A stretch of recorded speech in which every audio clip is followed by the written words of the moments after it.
Hello friends, good afternoon to all. My name is Gurjeet Kaur. Welcome to our e-learning channel. कल हमने control statements की थी. Control statements क्या होती हैं? आज उनकी हम टाइप्स करेंगे. कंट्रोल स्टेटमेंट्स की टाइप्स करेंगे. Control statement types. गाइज मैंने आपको कल बताया था कंट्रोल स्टेटमेंट्स क्या होती हैं. आज दोबारा रिपीट कर रही हूँ. कंट्रोल स्टेटमेंट्स होती हैं जो आपके प्रोग्राम के फ्लो को कंट्रोल करती हैं. मैंने आपको बताया था कंट्रोल स्टेटमेंट्स होती हैं वो 3 टाइप्स की होती हैं. फर्स्ट है ब्रांचिंग स्टेटमेंट, सेकंड थी हमारी लूपिंग स्टेटमेंट एंड थर्ड थी जंपिंग स्टेटमेंट. और मैंने कल ये भी आपको बताया था इसके नेक्स्ट जो पार्ट है इसके भी नेक्स्ट पार्ट है एंड नेक्स्ट इसके भी है. ब्रांचिंग स्टेटमेंट में कौन कौन सी आती है? If statement, if else statement, else if statement and last है नेस्टेड इफ स्टेटमेंट. और लूपिंग स्टेटमेंट में क्या आती है? While statement, do while and last one for loop. And jumping statements में कौन कौन सी आती हैं? स्विच केस, ये इसी का पार्ट है, break statement and go to statement. Let's see, आज हम करेंगे इनके types with example. Let's see in the examples. First है हमारी इफ स्टेटमेंट. इफ स्टेटमेंट क्या है? हमारी कंडीशन बेस्ड स्टेटमेंट है.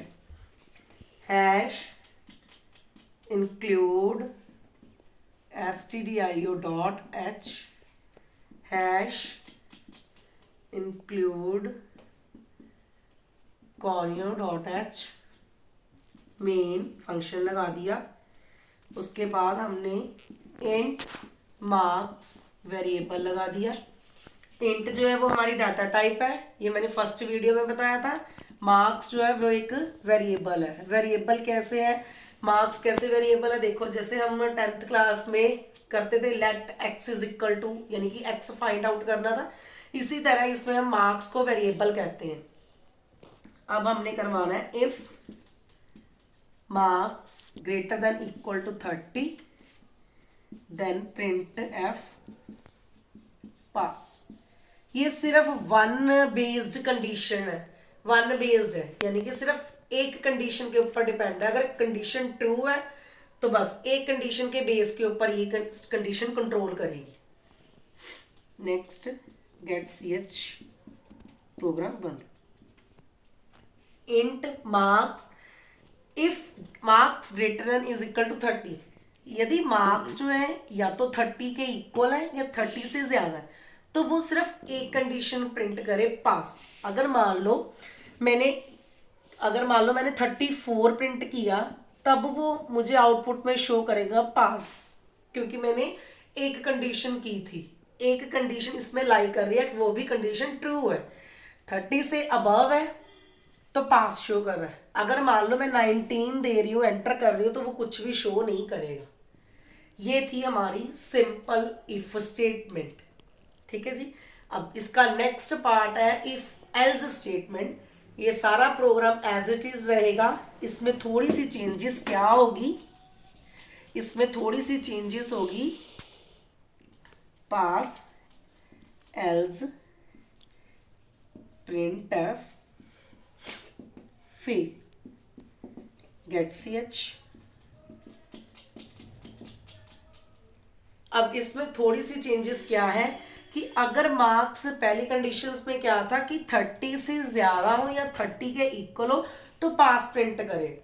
अगर उसको लगता है कि कंडीशन ट्रू है तो वो पास में करेगा. अगर फेल है तो अगर कंडीशन फॉल्स है तो वो फेल में प्रिंट करेगा. अगर मैं 19 प्रेस कर रही हूं अब वो कंडीशन के नीचे लिखा हुआ आएगा फेल. तो यानी ये दो कंडीशंस के ऊपर बेस है, डिपेंड है. अगर तो पास 30 से ज्यादा है या 30 के इक्वल है तो पास प्रिंट करे. अगर 30 से कम है तो वो फेल प्रिंट करे. पहले वाली थी सिंपल इफ स्टेटमेंट और अब वाली है ये if else statements.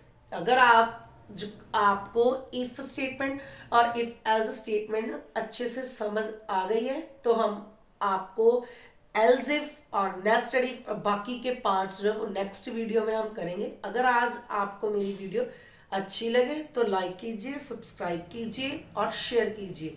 Thank you, have a nice day.